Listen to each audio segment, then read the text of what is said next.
Good afternoon. My name is Samantha Leva, and my topic is trends in the fashion industry and their effect on the environment. According to the data from the Environmental Protection Agency, the volume of clothing Americans throw away each year has doubled in the last 20 years, from 17 million to 14 million tons. In 2018, 17 million tons of textile waste ended up in landfills.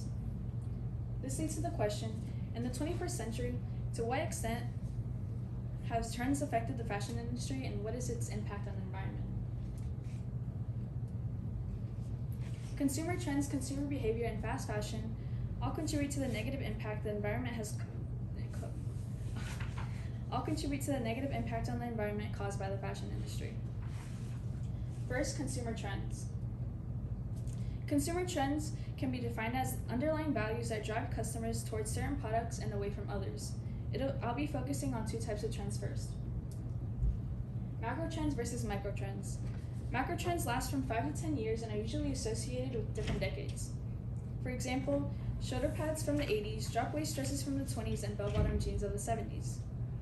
Compared to micro trends, which can last from 3 to 5 years.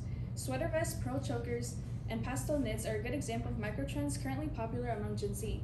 The same way in which Uggs, skinny jeans, or galaxy prints once were for millennials.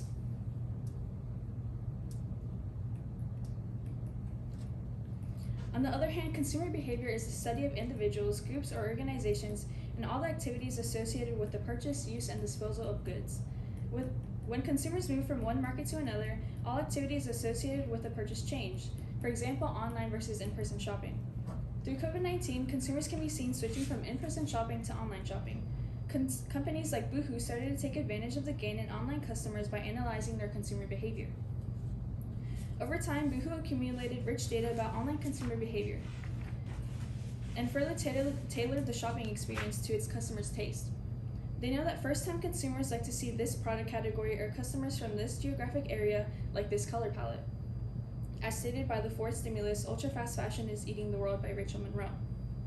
This huge change has caused companies to alter the way they like to market and advertise their brand. This can be seen throughout social media. With the increase of social media use in the 21st century, companies have contacted and worked with influencers to get more insight on their customers. As seen in the flowchart, we can see the influence of social media in the fashion market with talk of different products through social media platforms. Consumers' attention is gotten through different posts and an interest is created when they see their favorite celebrities or influencers wearing the fashion trend. They create the desire and eventually buy the item. Once consumers finally use the product, they create their own opinion and end up talking about it or posting about it on social media, therefore restarting the cycle onto a new product. Since social media has become more prevalent in the past few years, wearing the same outfit more than once has become a stigma. In the graphic created by Crystal Fang from the Ellen MacArthur Foundation, it can be seen that clothing sales from 2000 to 2015 have almost doubled in billions, but the average number of times an item is worn has decreased. This can be attributed to seeing social media influencers never wearing the same outfit more than once. According to the fourth stimulus, young people and young women in particular come to feel an unspoken obligation not to repeat a hashtag outfit of the day. According to a 2017 poll, 41% of women ages 18 to 25 feel pressure to wear a different outfit every time they went out.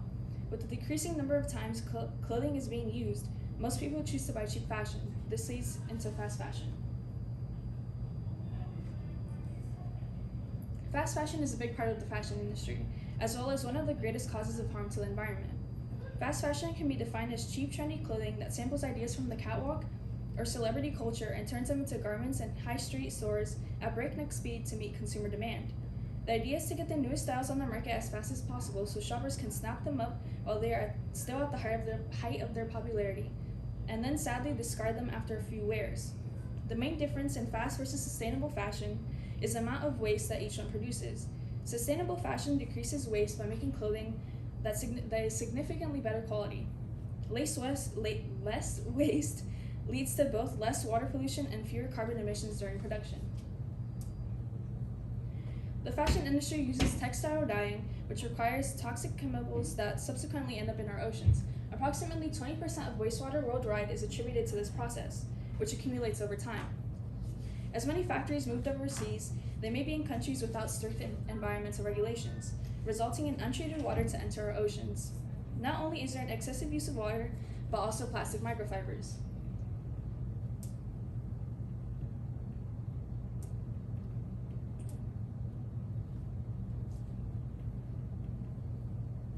In this chart, you can see the different percentages of microplastics in our water and where they come from. As seen in the orange, 35% of microplastics in the water come from synthetic textiles.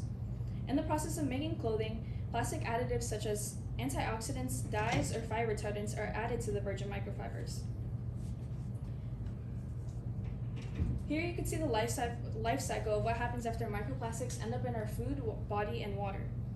Synthetic clothing uses microplastics, and once clothing using microplastics is washed, that microplastics end up in our water, oceans, and rivers. That microplastics get into our food and eventually into our bodies.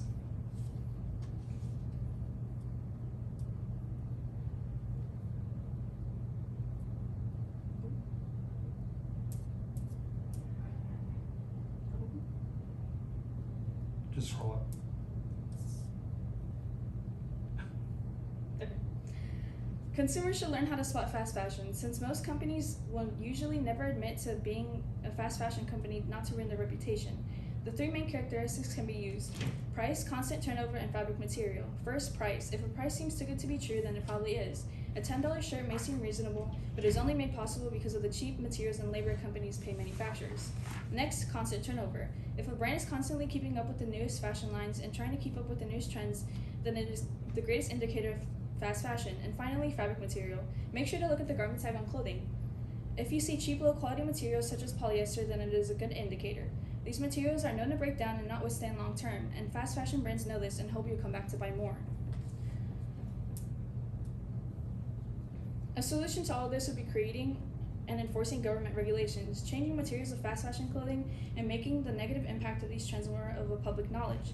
The limitations, however, are the increased cost of manufacturing and the fear companies have of ruining their image. Only certain people who actually research the companies they buy at know the impact of the clothing being made. Companies don't want more people to find out what happens during the manufacturing process because it would ruin their image. From a business standpoint, most companies choose not to be eco-friendly simply because of the cost. If regulations would be put in place, manufacturing would have to change the way they dispose of and use chemicals, clothing, toxic dyes, and other materials. Thank you. What are your questions? I'm sorry. Oh my God, sorry about that. I was waiting till you were done. All right, I do have two questions for you. First up, what evidence did you gather that you didn't use, and then why did you not use it? So at first I had made a counterclaim, and I didn't add it. Well, it was recycling, and I didn't add it because it wasn't as strong, and also it wouldn't have fit my time limit. Okay. And then the next one, what advice would you have for other people that consider this topic? I would look at different perspectives. So I mostly talked about manufacturing, or I mostly talked about companies, but mostly from a consumer perspective. I would like to consider more of a perspective of the company and how the relation between manufacturers and companies affects consumers.